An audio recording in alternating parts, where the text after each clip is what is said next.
Did her dream job on the maternity ward. With an eye on career development, she earned verified credentials through Credly by Pearson. While on vacation, she fell in love with a French Canadian. Eager to deepen his connection, Philippe downloaded the Mondly by Pearson app to improve his English and gather the courage to eventually propose. Nora decided to move to Canada, and she took the Pearson test of English to qualify for a work visa.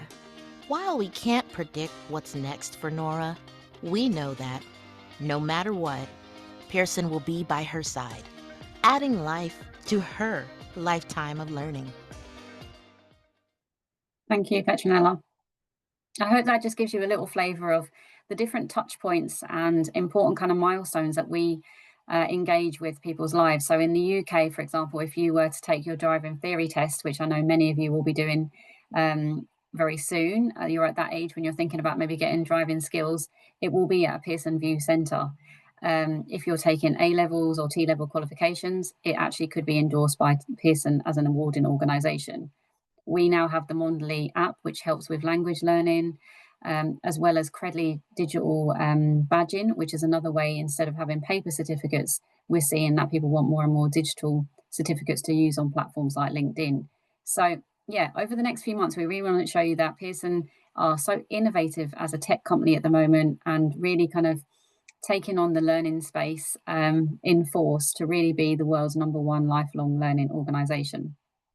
And we do a lot of kind of the business processes and product development very much out of research. And we've got a huge efficacy team that are constantly looking and asking employers and universities and students about kind of their thoughts and feedback on products, as well as where they see themselves going in the future.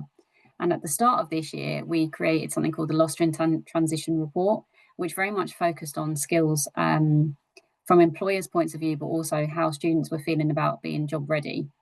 Next slide, please, Petronella. You can download this on our website. It's a free report. But 3 main things came out of this research around skills. As you probably can imagine, the rise in AI has massively shifted the dynamics of the working world. So for those that are transitioning like yourselves from school, college, maybe even university to the world of work, that has changed humongously in the last few years in terms of how we engage with you, how we recruit you, and how we basically support you with upskilling in the world of AI. So in some ways, actually, school leavers are in a much better position, are a lot more tech savvy and curious around technology when entering the world of work. But we do acknowledge that there is definitely a challenge there around candidates being ready for the world of work with some of the more fundamental employability skills around communication, teamwork, adaptability, collaboration, all of the things that we're really looking for in our early careers candidates. The second big kind of thing that at the moment is a challenge is those that are maybe more mature into their world of work, is that they have to retrain and reskill. So often they're having to compete against younger candidates who are a lot more savvy. So there is also a challenge there for employers to make sure that we're not just looking out for our younger, more kind of inexperienced employees and those new to the world of work, but we're also helping colleagues that have been in the world of work for a long time to feel confident with technology and to really find their next step in their career. And then, like I said, the world of AI has really disrupted everything. So employers are having to move at pace to ensure that they can keep up with the technology. And that can be from things from training courses right through to making sure that our data is safe because of the increased rise on things like cyber attacks. So it's a big, exciting, challenging time for employers as well as you as candidates. And if we don't get this right, the skills gap can be huge. So we have huge budgets in Pearson that we work with enterprises to ensure that they have the skills and the learning they need for their employees. And likewise, we spend quite a huge amount each year in terms of skills gaps and what that costs Pearson. And you can see there, the gap in cost to the UK economy is expected to be about 96 billion per year. So it's not just a kind of an employee or a student kind of issue, it's actually a societal issue that we're seeing in terms of some of these skills gaps that we have around technology. Next slide. So the transition challenge then, so we've got 1 million people who are young in that 16 to 24 age bracket who are not in education and employment. So those are sometimes seen as NEET, and they are definitely a group that we want to engage with. For some people, it might be that you just haven't maybe done well academically at school or feel quite lost in terms of making that move from education into employment. We need to make sure that they're not left behind and that employers are doing everything they can to support that age range in that tough transition between leaving school and more of the kind of secure confines of the education system. Many students feel unprepared for the workplace. I hear this all the time. And we know that confidence levels in students in the application process and right through to starting with an employer can be quite daunting. So again, I'm hoping that over the next few months and as we kind of hold these sessions and offer you some skills development around applying for work and then how you can set yourself up for success while you're in the workplace will help you make the transition maybe a little bit easier. We've got quite a lot of experience as this as a large FTSE 100 global employer. We've recruited many apprentices, T-level students. We've had lots of interns come and work at Pearson.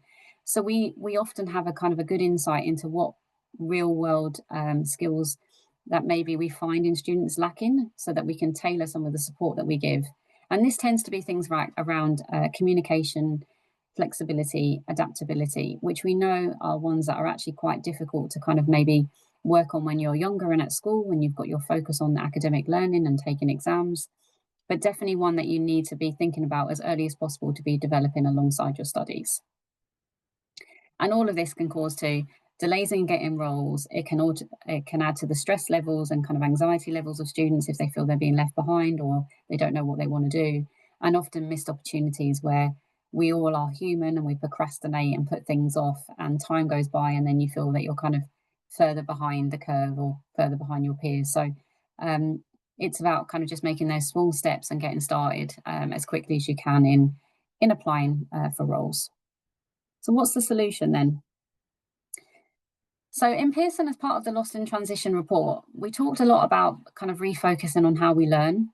So for a long time, it's always been about learning for exams and academic purposes and understanding a lot of the knowledge, regurgitating it for an exam and then walking out of the exam hall when that's all forgotten about. It was a snapshot of somebody's kind of knowledge point at a particular point in time.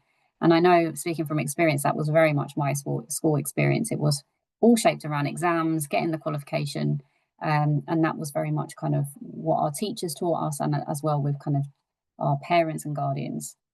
But at Pearson, we've really looked at this over the last few years. And in that video that you've seen with Nora, who is a typical kind of student or user of Pearson, we are seeing that actually learning isn't just about a particular point in your life. It is that kind of lifelong learning journey that we're all on. We're constantly learning every day, absorbing new information, having to kind of navigate kind of lots of different conflicting information through various means. We get a lot of our information via TikTok and social media outlets.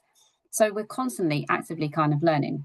So we need to be a little bit more focused on how we use that learning and how we can really benefit from the learning in terms of our career development, especially where we're leaning into some of that kind of skills-based development and we're making use of it to apply that to things like online applications, interview settings, and just generally how we do some research about our future career. So we've really looked at this at Pearson about how the core principles of learning to learn can take place. And these are the three things that our Pearson colleagues have researched quite heavily about being intentional. So how many of us actively sit down and take time about planning our learning journey? So if you're currently on a GCSE program or you're on an A-level program and you've got your new timetable for the year, you know exactly the curriculum and timetable and all of the different modules that you're going to be learning, how much do we actually break that down and be intentional about maybe our strengths and weaknesses for those particular topics, how much time we're going to need to dedicate, you know, in the evenings and weekends, and really kind of being quite honest with ourselves about what we need to set ourselves up for success. So that intentional bit is one I think I would say to take away from today as a key learning point, that with purpose, that you really take away how this is going to benefit you in the future. Be curious. It's one of the ones that we talk about an awful lot to our interns when they join for a 10-week period, or our T-level placement students who are with us for a shorter term as well. Looking at, you know, different kind of job roles, asking lots of questions, using different forms of kind of learning content. Maybe it's online, maybe some people still like using more of the kind of traditional methods of textbooks and reading. Look and explore about all these different strategies and how they work for you. So you're taking more control over your learning journey. And being reflective. It's long been known in the world of learning, and your teachers will be ones to say this as well, is we often learn more when we take a minute to actually reflect on the day that we've learned. So often when we walk out of that classroom, we forget about what we've learned in that particular hour, we close the textbook and we walk away. If you can actually be more reflective, understand and embed the learning, we're more likely to remember it and make use of it and actually improve on that knowledge. So trying to be more reflective about what you've learned in the day, what you're not so sure about, and what you need to take away for further exploration or further work is really a key thing to be doing, especially while you're kind of exploring your next steps in maybe your career journey. So then we've got some other things that are a bit more action based. So we have tried to make these sessions very skills orientated so that you're actually walking away with takeaway, tangible kind of things that you can embed into your routines. So the strategy around some of this action based techniques in terms of keeping focus and being more organized in either your learning or if it's about your career planning, scheduling uninterrupted time blocks for this. So again, it's that kind of being conscious and more focused, dedicated time. We always are saying, yep, we'll get around to that, and we've got the gym and we've got maybe a part-time job and we're busy people, making sure that we sit down and actually carve out some time, maybe in our week, to work on your CV and do some research on companies that potentially might be your future employer. It will help you focus your time and give you that kind of time to also build in some reflection. Ask insightful questions. One big thing I'd like to give you after this session is the confidence to go away, connect with people on maybe social media outlets like LinkedIn or through Elijah and the team at Pathway CTM and ask questions. We've put insightful questions there, but actually don't be afraid to ask questions per se. We really are here as employers and other communities of practitioners to help you and guide you on this stage of your journey, including things like your teachers. So I would challenge you to go away and ask as many questions about potential kind of areas of support with things like career development, finding out about other job roles and sectors that you might have an interest in, and just get out there and ask as many questions as you can. And then again, for many of you, you may be looking at kind of things like mind maps or summarizing information for exams. It's also a really good thing to do for part of your career journey. So organizing all this information into a folder, maybe on the laptop or a paper-based folder, whatever works for you, so that you're also kind of keeping a note and having all of the different kind of information stored in a way that you can look back and use at a future time. Some other things around the reflection piece is setting yourself some clear goals. Again, in Pearson, we're quite good as a company around performance management. And one of the things that we've seen in some of our high performing teams are they do well and they succeed when they set clear goals, they commit to them, and they're constantly reviewing them and refining them. So in terms of career success, it's about maybe exploring pathways at this point, looking at different kind of mentoring and support that you can access. So it might even be just really clear goals like going away and finding out what Pathway CTM have got planned in the autumn term, going away and seeing exactly how you would apply for an apprenticeship, for example, breaking down the tasks into more kind of tangible, small goals to get started. Next thing is around kind of reflection and giving and receiving feedback, and that goes both ways. So when you engage with sessions like these, we often ask for feedback, and we really want your honest feedback so that we can improve on them for future students like yourselves. And also when you're having mentoring sessions, just being open to receiving feedback. Part of the way that we learn is to kind of get that honest feedback, and we can make positive changes and adjustments. So feedback is a key kind of tool in the reflection journey. And the other thing is about a growth mindset. There's so many speakers and YouTube videos out there and motivational people that talk about a growth mindset. It's really just about kind of being quite open to things, about being quite highly motivated and try and keep positive throughout the process. I often say to apprentice applicants, especially where apprenticeships are becoming really, really popular at the moment as a vital and really valuable alternative to maybe something like university. And we're seeing that they are becoming more unpopular, and for things like degree apprenticeships, we do get quite a high volume of applicants. So sometimes it can be really disheartening if you don't get through certain stages. It's about being resilient, don't give up, keep trying your best, and things eventually will kind of come your way. I know I speak to candidates all the time that get really disheartened when they haven't got through a certain stage, or they've been let down at the final hurdle for a role. But it is about trying to keep resilient and working on yourself to kind of see how you can keep yourself up on them times when maybe you're feeling like you can't really pursue it any further because of knockbacks. And that's again where I would really encourage you to reach out to companies like Pathway CTM who can help you on that journey as well. So future skills, and we talk about these a lot in Pearson. So these are the sorts of things that a lot of employers, not just Pearson, are looking for in kind of our future employees. So they're those that are kind of transferable skills or skills that we see are like fundamental in succeeding within most job roles and most industries actually. And we've done quite a lot of research recently, and we call them power skills in Pearson. And it is exactly what we're hearing day in, day out from the large enterprises that we work with, like AWS, Microsoft, HSBC, and some of the other banks. They're not things that you mainly think are brand new and innovative. They've been around and something we see a lot in the workplace, and include things like critical thinking. So the ability to maybe problem solve or think a little bit outside of the box. These are things that you will be doing anyway within your settings within schools. You'll be, I'm sure, doing lots of project work and maybe teamwork. And how much do you kind of give yourself the ability or the time to step forward and maybe get involved in things like problem solving, throwing yourself into things that maybe are a little bit out of your comfort zone to see if you can actually think a little bit outside the box. Digital literacy is probably one that we're seeing more recently, where companies are more and more looking for people who are quite good with dealing with data, spreadsheets and things like that, and using things like AI technology. We use Copilot in Pearson quite a lot. So again, people who are quite confident in having a play around and getting further training in things like AI technology. Emotional intelligence, this is one I think, not just for young people, but across the board, we see people having to kind of maybe carve out some time around understanding yourself, and back to that piece about how you learn, what works for you, how you put your best foot forward, and also how you can be a little bit more in tune on what it's like to work with others. So being a real team player. Adaptability, I think, is key. Thriving in times of change. I feel like every company at this time is going through so much change all the time. It's a perpetual thing. I think in the past, companies would have been quite stale in some of the way they practice things and how they did things, but more and more, we're seeing that we want our interns, we want our young early careers candidates to come in, look at a process, look at the way we work and say, why do you do it that way when you can do it this way? So we're constantly saying we want to be adaptable and get the ideas from some of our early career candidates into our products.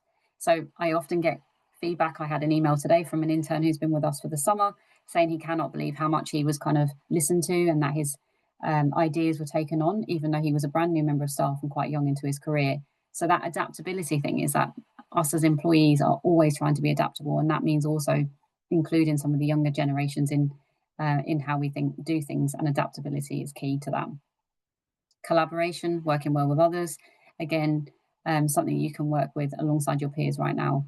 If you just go back to that slide, Petrina, there's just one thing I wanted to call out, and we talked a little bit about this on the podcast. The three clear things that we've said to people is that we are looking for people with confidence, clarity, and connection. And we are thriving as an employer to try and get this right in what we do in terms of how we set our teams up and how we set the work that we're working on. So each year, for example, we now have really clear OKRs, which are like goals in a sense, where it gives people that clarity of exactly knowing what's expected of them at work, which again, I think helps early careers candidates when they join. So if you're joining a company and it's a good apprentice or a good T-level company, they should be setting the expectation really clear around what they're expecting of you and setting you up with everything you need to be able to succeed. You just then need to build that confidence and get some experience under your belt, which will then also help with things like the connection piece, either connecting with the company's brand, their values, and also fellow employees. So confidence, clarity, and connection are kind of the key things that we're looking for in those future skills. Okay, so Pearson obviously are on this webinar today, and we're a huge company in the world of learning. So we are constantly adapting how we support candidates like yourself through our products and services, and often your schools and colleges will be customers of Pearson. So we're looking at that kind of modernising the whole way that we support education enterprises in setting you up for success. So you'll see in a lot of our new BTECs and T-level qualifications, we're underpinning job readiness and employment support into all of our qualifications, so that we're setting you up that when you're taking an exam, it's not always just about knowledge, but there is also that skills and behavioural development, which is set up for making you ready to enter the world of work. We're using AI and data to personalise learning. And so far, we're getting lots of great feedback around how this is kind of a lot more exciting when people can go onto some of our online tools like Active Learn, and engage with learning that's a lot more bespoke to them and the way they learn.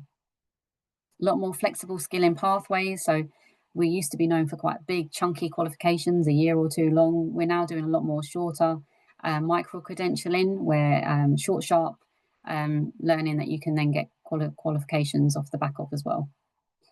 And we're listening to a lot of our employers and enterprises. So we've actually had some strategic partners announced recently, who are only helping us further understand the needs and the skills of the job market, so that we can respond in a learning content service provider way. But also that means it's given us a lot more opportunities, and we're increasing our remit of what we can do across the world.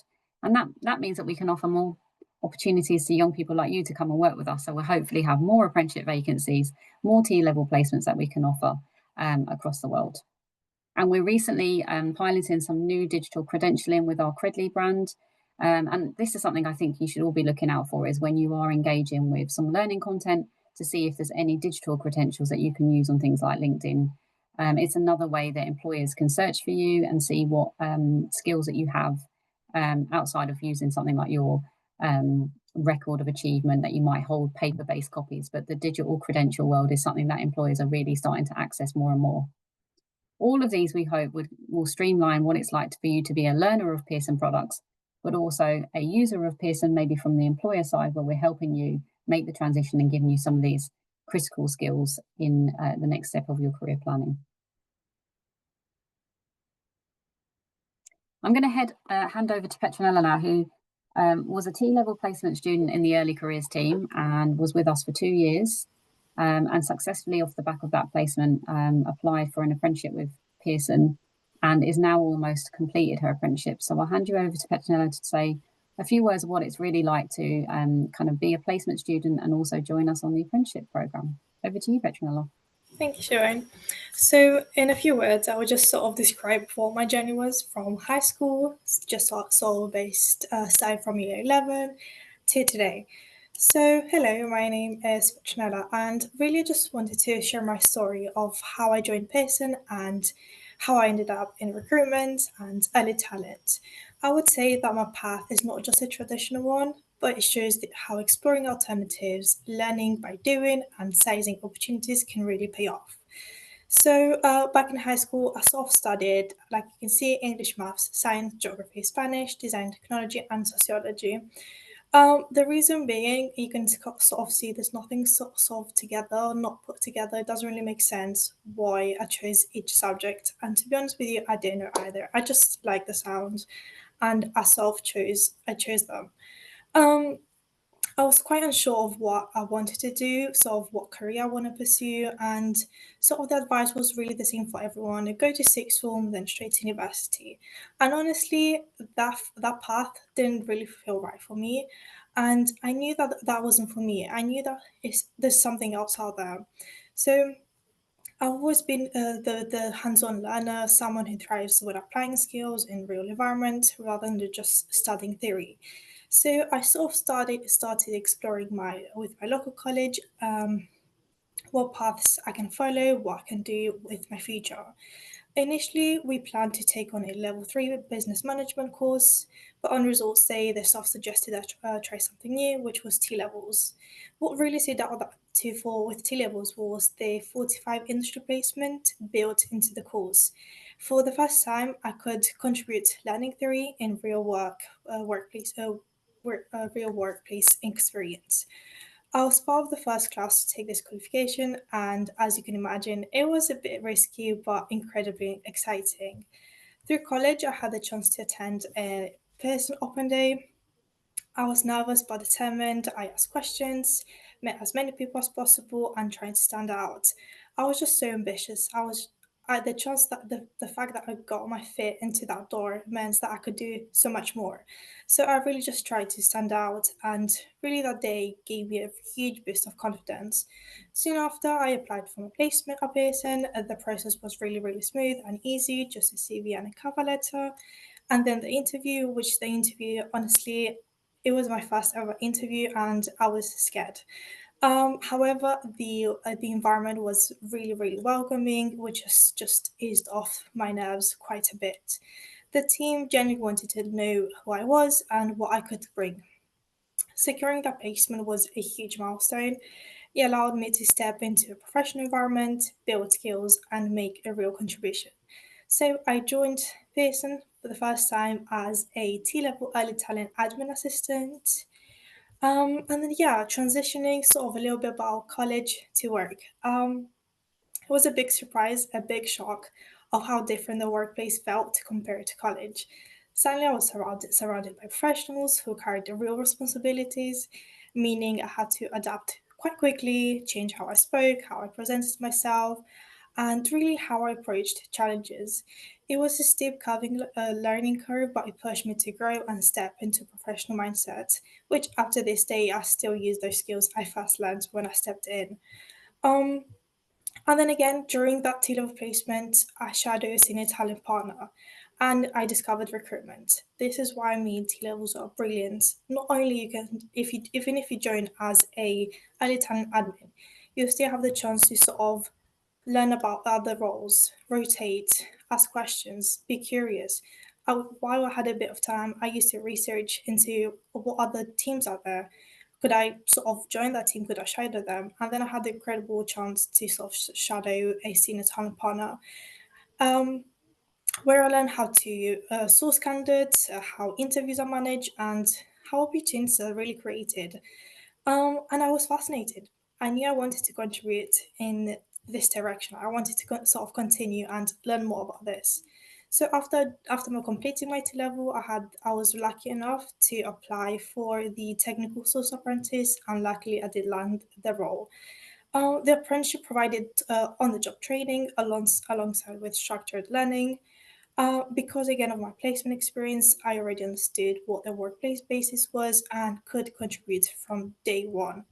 Moving forward, I had the chance to join the early talent team. So that ambitious, that love, that passion that grew during my T-level placement about early talent, it came back to me where I had the chance to contribute within the team for the next 6 months. So I now have the chance to sort of work alongside Siobhan, coordinating T-level placements, working with apprentice, with hiring managers, manage placements, candidate communications, learn and also learning how recruitment ties into the broader early talent strategies, which I'm super excited to bring along. That is my journey. I am now here presenting to many students about my journey and where I am now.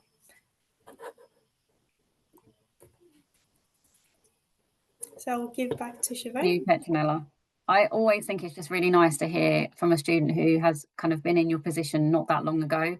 And Petronella also keeps it real for us internally. So being part of the early careers team has helped shape some of our recruitment activity, even how we run these sessions, because we have heard from younger candidates how daunting it can be. So I hope that you get some inspiration in how she really did just kind of throw herself into the fact that she didn't really know much about the T levels, but knew that potentially university wasn't really a route for her.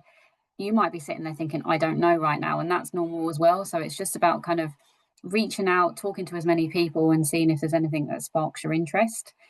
And Petronella definitely is somebody, I think, that from day one when she encountered us as an employer, she was asking lots of questions. She knew quite a lot about our personal brand as a company, what we stood for, and she tried to align herself to that. So she very much showcased that she wanted to kind of give back to other students and like the idea of being involved in early careers because it kind of resonated with her starter journey. So if there's any way that you find something that you have a passion for, then usually trying to tie in a career or a job usually makes it a lot easier if you've got a highly passionate kind of enthusiasm for that area. So I hope that that's given you a bit of a kind of a taste of what it's like to not just join Pearson, but lots of other corporates, about not being afraid to ask questions, doing a bit of research, finding out about other teams, and just throwing yourself into it, really.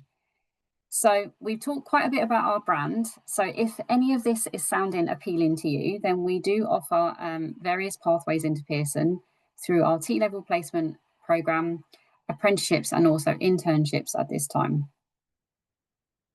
We have been fortunate to be recognised with a number of awards over the last few years, which mean quite a lot to us in the early careers team, because it kind of gives us that recognition that we are supporting early careers candidates and doing something right. Many of these are actually awards that have been given to us by the feedback of our actual apprentices and T-level students. So things like the Top 100 Apprentice Employer Award is a 50% graded survey by our own apprentices, and 50% is made on metrics such as the number of people who complete and achieve apprenticeships with us. So we're really proud that we're in that Top 100 Apprenticeship Employer table. And we've also been shortlisted for a number of awards via the Investors in People and also the Mayor of London Good Work Standards. These are the types of things that you should be looking at when you're applying to all apprenticeship award organisations. So when you're looking at applying, have a look on their website to see, have they been recognised? Are they in the top 100? Are they a fair employer? Do they pay things like the living wage? It's a really good starting point to kind of see how they look after their people and if they've been recognised with any accolades for doing that. We're now going to spend just the next 5 or 10 minutes just running through the different types of opportunities and how you can apply. Petronella, as the T-level coordinator, is just going to take you through our T-level industry placement programme. Yeah, amazing. So Pearson is proud to support T-level industry placement as part of our commitment in developing future talent and strengthening the UK workforce. These placements offer students valuable real-world experience while enabling Pearson to lead by example in the educational sector. As a key provider of T-level qualification, it's essential that Pearson demonstrates leadership by hosting placements internally. So we do offer placements within our two offices, which are located in London and in Manchester, in partnership with Harrow, Richmond, and Oxford College, as well as the Manchester College. So what are T-levels? I'll just give a quick brief of what T-levels are, just in case you haven't heard of T-levels before. So T-levels are a 2-year technical education program taken after GCSEs, designed to equip students with the knowledge and practical skills employers need. They're equivalent to 3 A levels and were launched in 2020 through a collaboration between employers, industry bodies, and educational providers. Each T level includes a classroom learning where you're covering theory and core technical knowledge, as well as an industry placement lasting at least 315 hours, which is around 45 days, which is spread across 2 years. And you are required to go into into the selected office once or twice a week. You have the support you are supported with college projects. You have a dedicated line manager and a mentor. You also have the opportunity to progress onto an apprenticeship after you completing your T-level placement. We also love to celebrate achievements and recognize students for the hard work they have put throughout those 2 years. So we do have a celebration event at the end of the placement. We also do offer digital credential to recognize all the skills that our students have gained and where they can share across the social media channels like LinkedIn, Instagram, Twitter, and many more. We support a number of T levels, which is from management administration, digital support, design and development, and any other T level qualifications that come along. If you are to join Pearson as a T-level placement, the roles could include desk side support, website assistant, system engineer, business support, human resources assistant, as many other super exciting roles. So this is what we offer from T-levels. The second Can I program. just add into that one, because for some people T-levels are still relatively new, and I know that you took a bit of a jump in the dark as being the first management and admin group to ever take a T-level. What would you say to people who might be worried about the kind of the difference between an A-level route as opposed to T-levels? I would say that T levels are more targeted for the industry you're going to work into. So I did a business management and administration. So all the theory was heavily focused on the theory that I could take from school and apply into my real life experience. So they're really linked together. The placement and what you're learning at college is linked together. So you don't have three different subjects, you have one subject which is linked to your placement. So that's what I would say the main difference is. Instead of three different subjects, you have one, and it's sort of put together to make sure it aligns with your placement.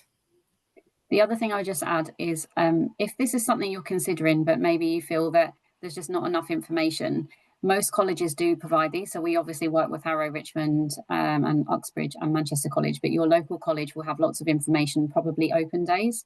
And I would recommend, if you are thinking that actually you want to get into the workplace as soon as possible, potentially even thinking about something like an apprenticeship, a T-level placement first might make better sense to give you a taste of what it's really like.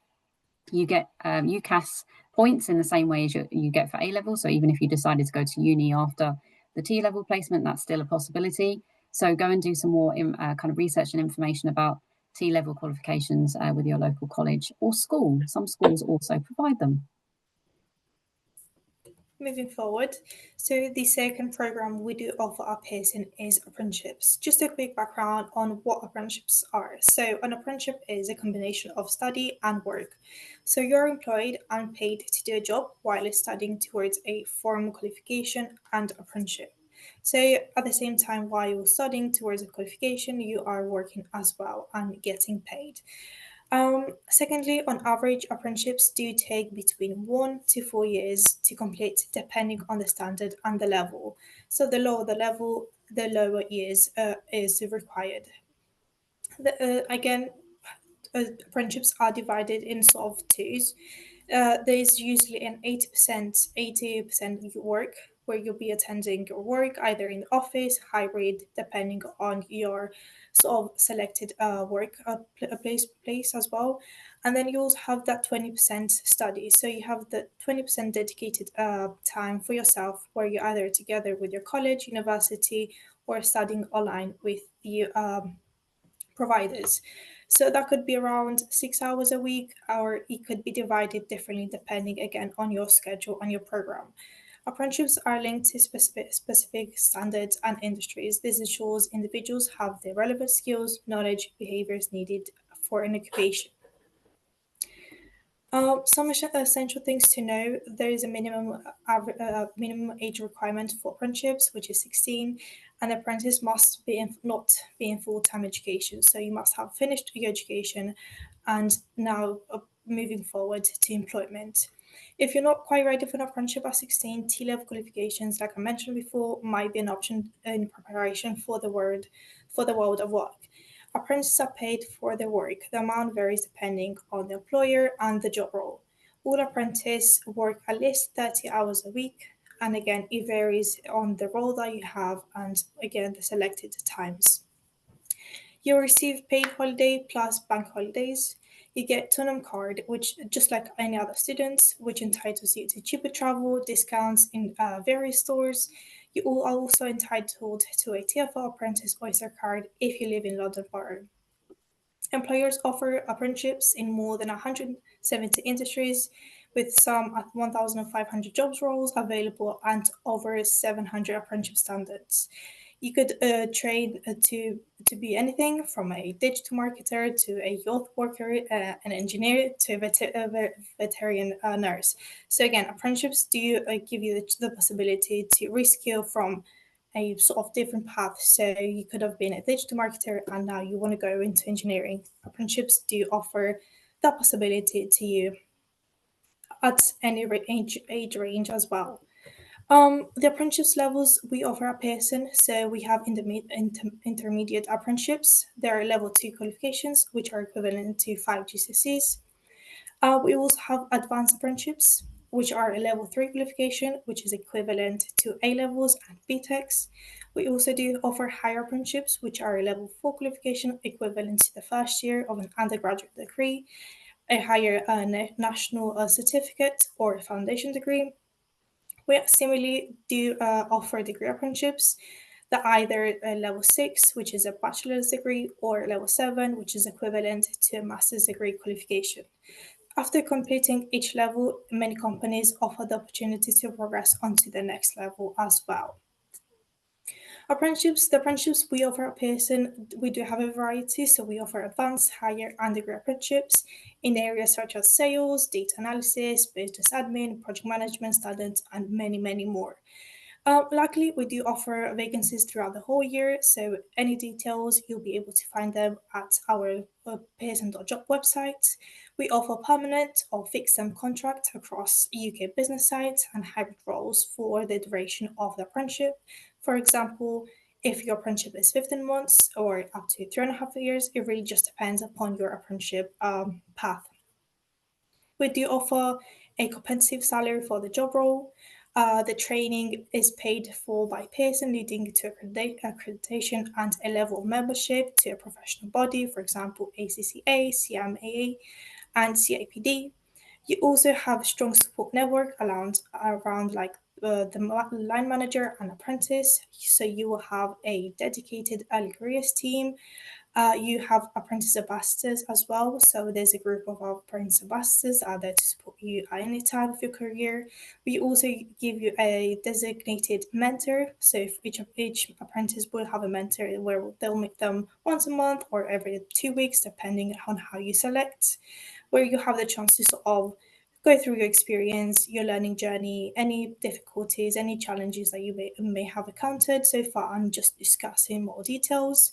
We also have the possibilities to join the Association of Apprenticeships corporate member, where there's a lot of exciting networks and learning support from other apprentices or the apprentices that are in the same qualification, the same journey as you, where you can discuss more. There's a lot of materials there as well that you can learn more about apprenticeships. But also, if you are studying a higher level apprenticeship, you do have senior leader sponsors for those doing a higher level apprenticeship. And then I'll just pass to Siobhan to talk a little bit more about internships at Pearson.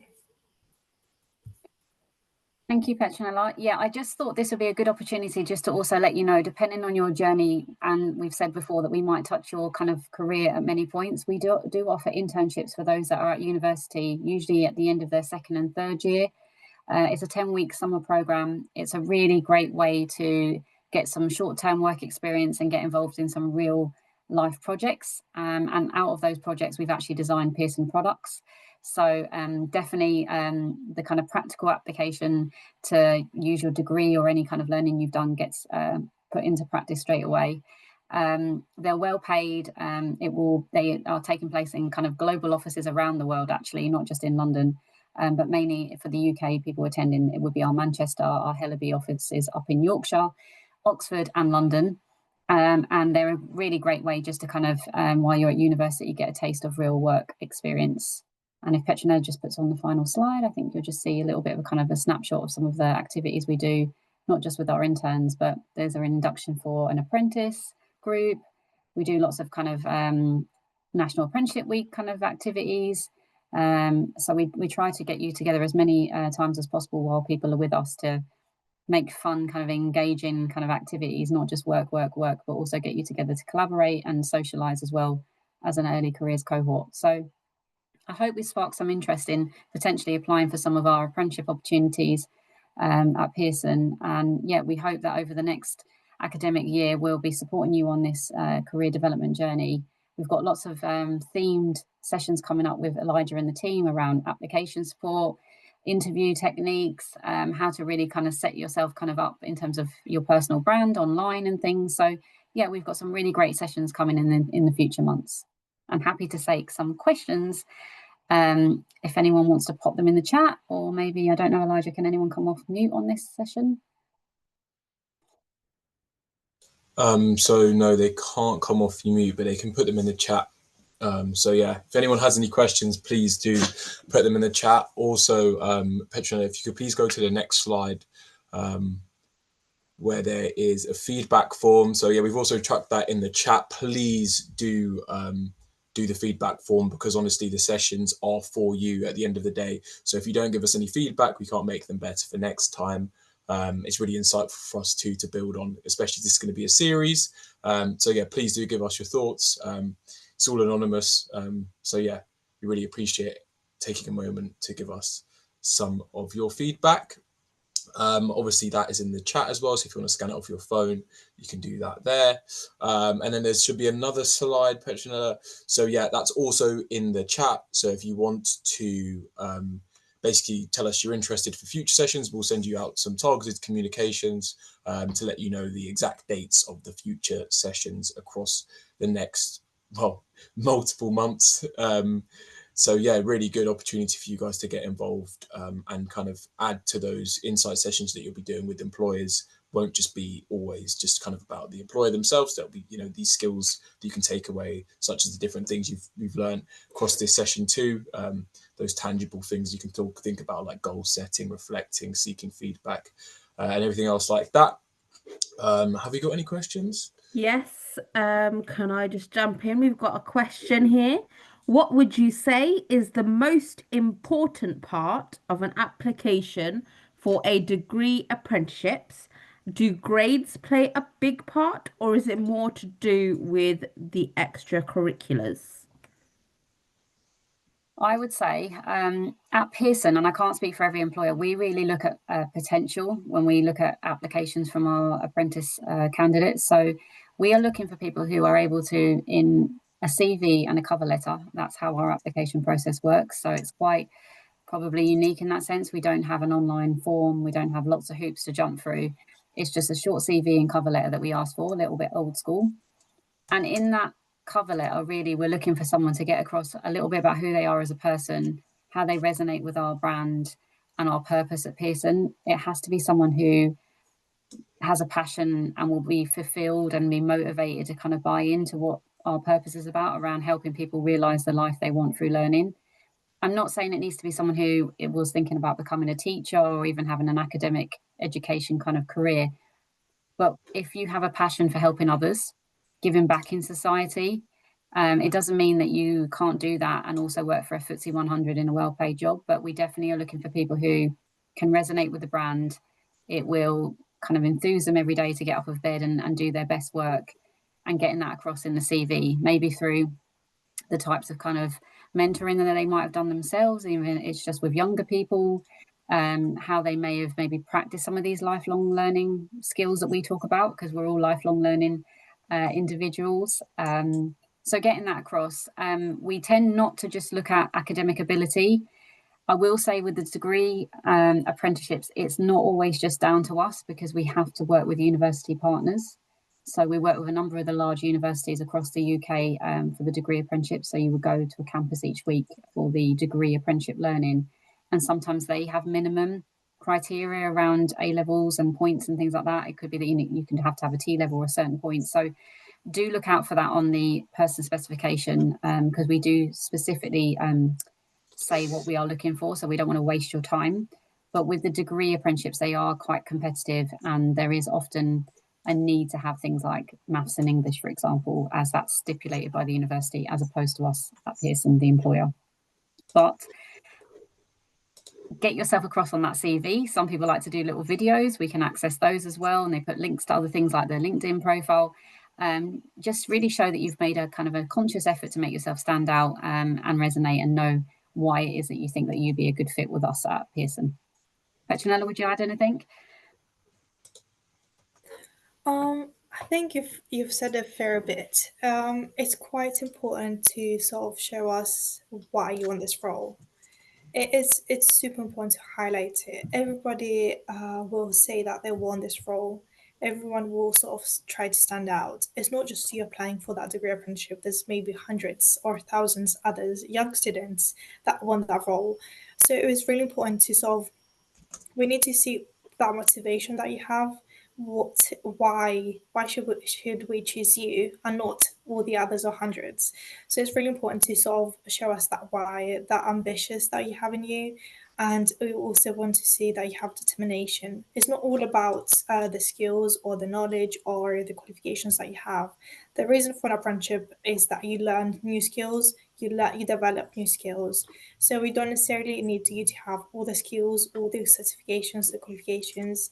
We just really need to see you that are ambitious and you really want that degree of friendship for your career and sort of to develop and improve together with your team. So yeah, that's what I would say from my side. Thank you very much. What have you got planned for future webinars?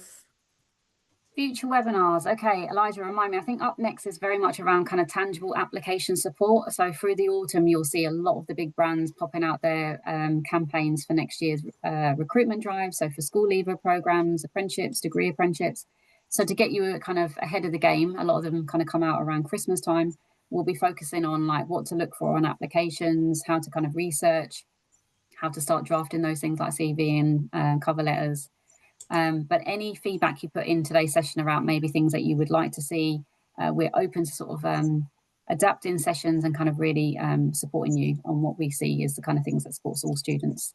But then as we go across the year, it's going to be more around kind of like the interview process. We'll give you a bit of insight into what it's like to be a recruiter on the other side. We'll get some of our talent acquisition partners who are screening and looking at candidates from the other side to give some hints and tips as well.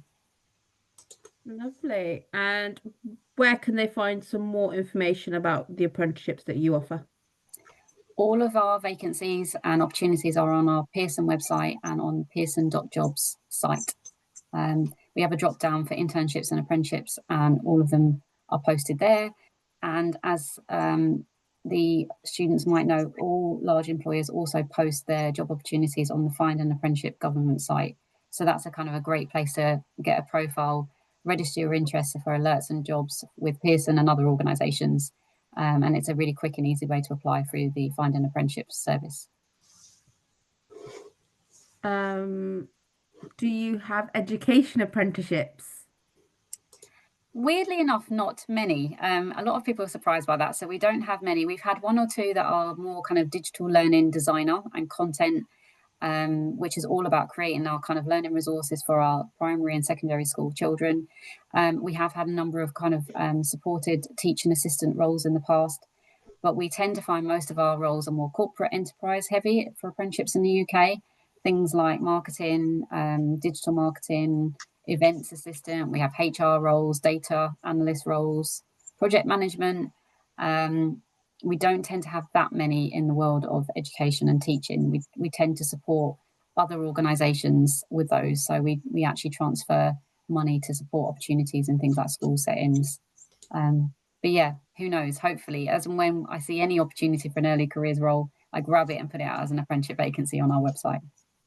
Lovely, that's great. Thanks, Siobhan. Yeah, we'll hold fire on any more questions because we've actually ran over quite a lot. But well done for staying on and being extra engaged, all of you that are still on. And yeah, hopefully today's been super insightful. Thank you, Siobhan and Petronella, for giving us such detailed insight. And yeah, thanks from us at Pathway.